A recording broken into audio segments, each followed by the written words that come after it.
はいはい、ドスンと、ハズブロマーベルレジェンド。これは何シリーズと言えばいいんだ？ボックスアーマーシリーズとでも言えばいいのかな。そこから、ロビー・レイエス・ゴーストライダーとダーク・アベンジャーズ・ホークアイ2体の紹介。ラインナップはこんな感じで、ボックスアーマー欲しいんでね、これ全部集めるか。でもきっついな。よし、ではね、ダークアベンジャーズホークアイから開けていこう。よし。さあ、出てこい。中の人はあの人ね。よし。かっこいいな。結構かっこいい。では次。さあ、来ましたね。ロビー・レイエスですよ。このフィギュアもね、結構、いわくつきというかね、なんというか。さあ、出てこい。ロビー・レイエス。素体ね。この素体ね。でも顔がこれ。よし、ではね、中身の方すべて取り出していく。はい、では、ダークアベンジャーズホークアイから見ていく。ホークアイといえば代表的な中の人はクリント・バートンだと思うんですけど、このダークアベンジャーズホークアイの中の人はこの人、ブルズアイなんですよね。グリーン・ゴブリンことノーマン・オズボーンがヴィランを中心としたチームを結成する、それがダークアベンジャーズ。コミックのタイトルこそダークアベンジャーズではあるものの、政府公認のチームなんで作中では普通にアベンジャーズと呼ばれているんであしからず。そんでその新たなアベンジャーズに最初にスカウトしたのがこのブルズアイ。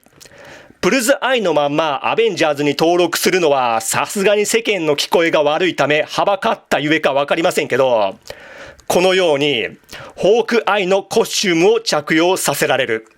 その辺ね、本人もまんざらではない様子。頭部を見てみましょう。これは心臓系ですね。ホークアイのマスクをかぶっているとはいえ、隠しきれないこの悪人面。いいですね。素敵すぎる。公式で暴れ回れるという嬉しさがこの表情からも伺えますよ。とは言ってもね、そこはさすがノーマン・オズボーン。このブルズアイを含め、クセ者揃いのヴィランたちを勝手は許さんとばかりに上手に投与していましたね。素体なんですけど、これは毎度のことながら何かしらの流用ではあると思うんですけど、随分バランスの取れたいい素体ですね。で、左肘のこの部分、スケールアーマーのような造形、これは新規かな？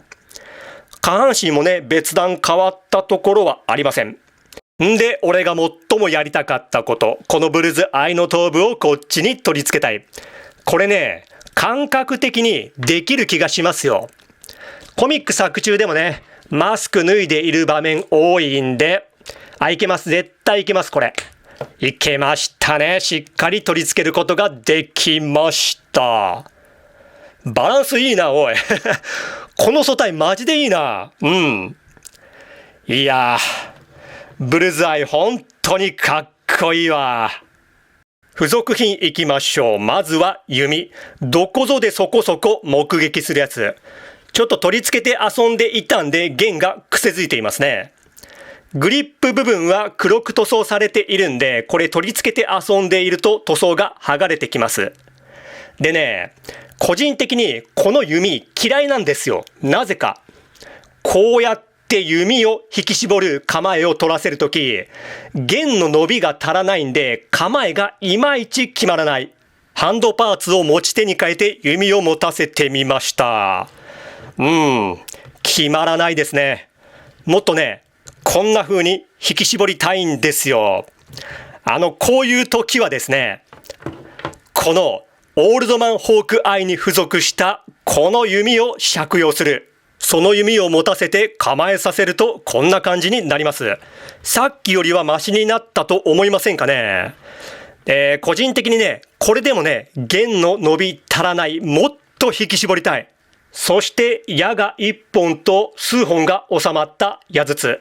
矢筒はフィギュアの背中に取り付けることができる。可動の方なんですけど、肩にバタフライ機構があったり、肘及び膝はピンレスの二重でめちゃくちゃ動きます。胸の可動、ボールジョイントでグリグリ動く。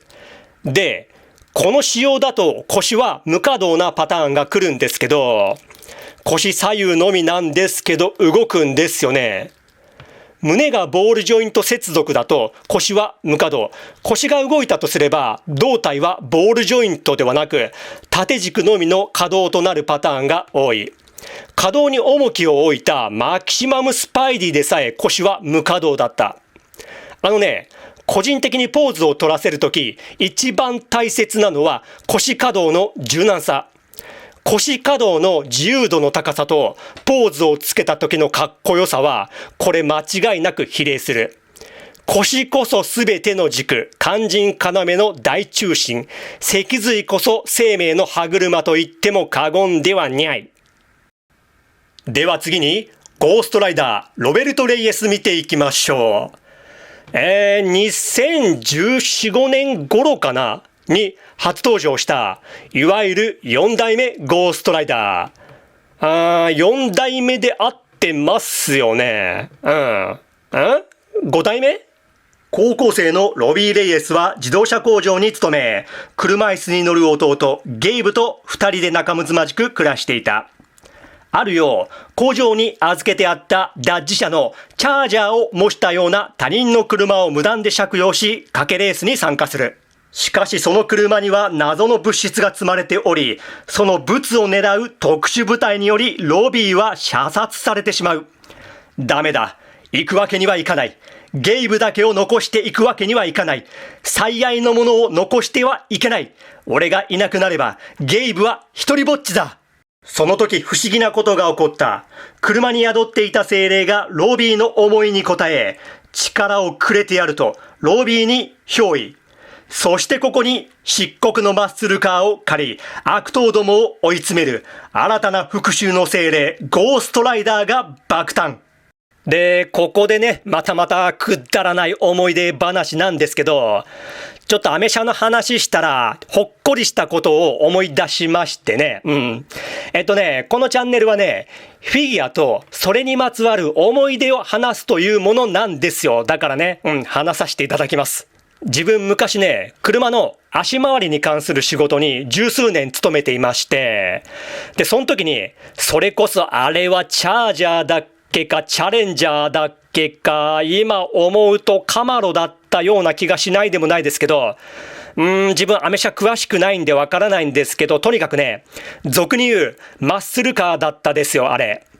で、そのタイヤ交換作業をした時に、ホイールにね、がっつり傷をつけてしまってね、うわ、やってもたってなって、過去に一回ね、自分シビックのタイプ R のタイヤ交換の時にもね、ホイールに傷つけてしまっていてね、だってね、あれめっさ硬いんですよ。本当に。で、その時にオーナーから結構なお叱りをいただいてですね、まあ当然ですよね。100% 俺が悪いですよ。お金頂戴しているんですからね。それがちょっとしたトラウマみたいになっていて、で、今回はアメ車と来たもんだ。弁償しようにもね、かなり特殊なホイールだったらしく、在庫があるかすらわからなかった。で、アメ車のオーナーにその傷を見せてね、できるかどうかわからないんですけど弁償しますと謝罪したらですね、そしたらその傷を見たオーナーにね、なん仮面、そんくらいの傷別にええよって言われましてね。いや、結構目立つ傷だったのは記憶しておるんですよ。ホイールもピッカピカでね。で、そこで思ったのはね、やっぱアメ車乗る人って細かいこと気にしないのかなと。大げさに言ってしまえば、器用壮大な人がアメ車乗るのかななんてことを思いましてね。まあね、みんながみんなそうではなく、そのオーナーがそういう性質の御人だっただけなんだとは思うんですけどもね。もう俺ね、マッスルカー嫌い、ごちゃごちゃしたカスタムカー嫌い、および返品率の低いタイヤ嫌い。やっぱ車はね、整備しやすいミドルクラスのドノーマルが一番ですよ。モビルスーツもね、量産機が好きですね。中でもグフカスタムとジブスナイパーめっちゃ好きなんですよね。やっぱね、整備のしやすさと、素体の方は、まごうことなき全てが完全心臓系。その理由はわかる人にはわかる。ホワイトラインが入ったブラックレザースーツを着込んだシンプルないでたち。それでいて物足りなさを感じさせないかっこよさ。この辺心臓系による新鮮味の恩恵ですね。全体的に細身のシルエットもロビーゴーストライダーっぽくていいですね。頭部を見てみましょう。これはどういうことだ？頭部シルバーではなかったか。シルバーでしたよね。現物はなぜか白なんですけど、これはこれでありなのかな？ありなのかな？ありなのか？まあ、ありっちゃありか。白でもそんなに違和感ないですよね。まあイメージ的にそんなに逸脱してはいませんし、いいですね。既存のゴーストライダーのドクロのそれではなく、なんと言えばいいのかな。フルフェイスのヘルメットのようなメカニカルなデザインになっている。しかし、頭部と口の端からは炎が燃え盛っており、ゴーストライダー味をしっかりと出してくれています。口の開閉ギミックはなし。ここ寂しいですね。口開けたかった。それに、炎のエフェクト。個人的にね、もっと派手にしてよかったのではないかと思いますね。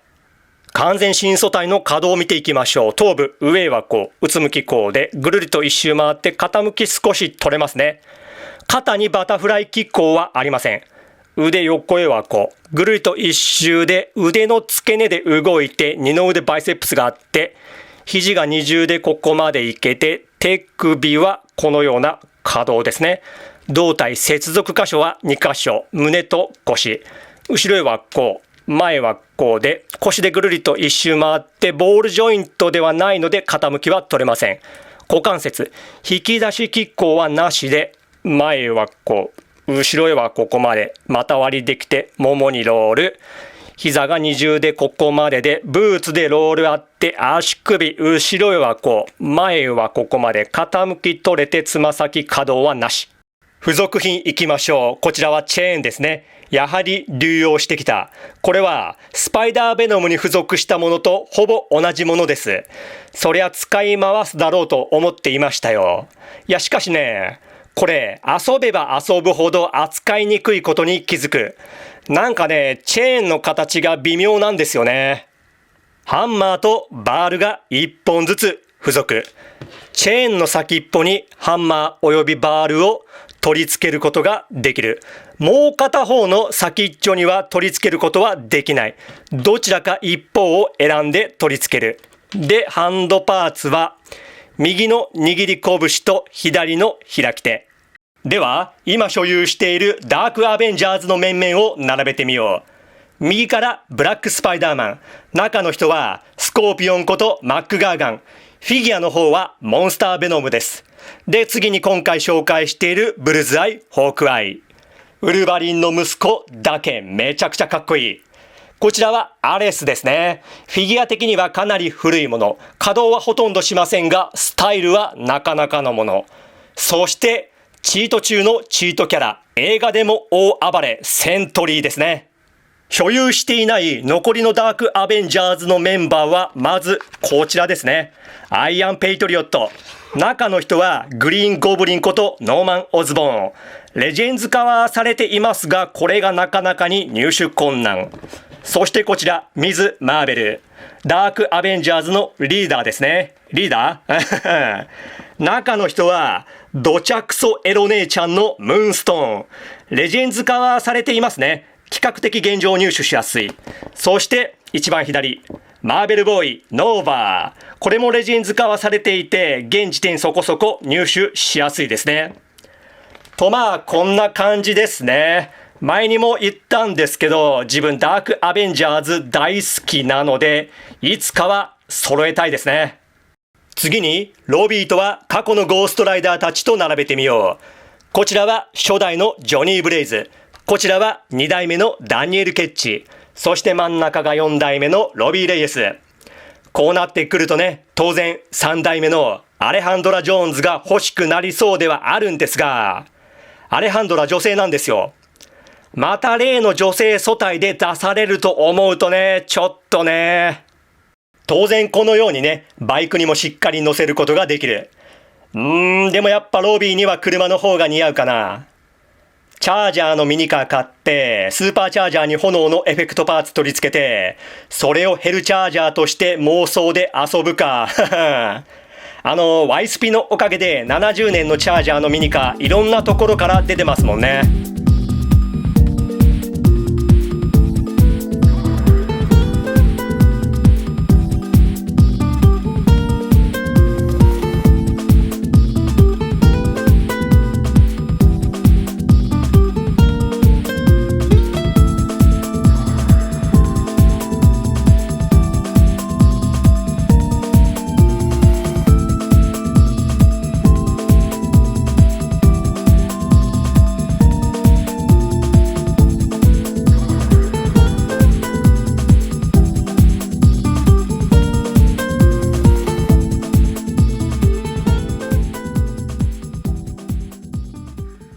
はい、では終わります。今回も本当にありがとう。バイビー。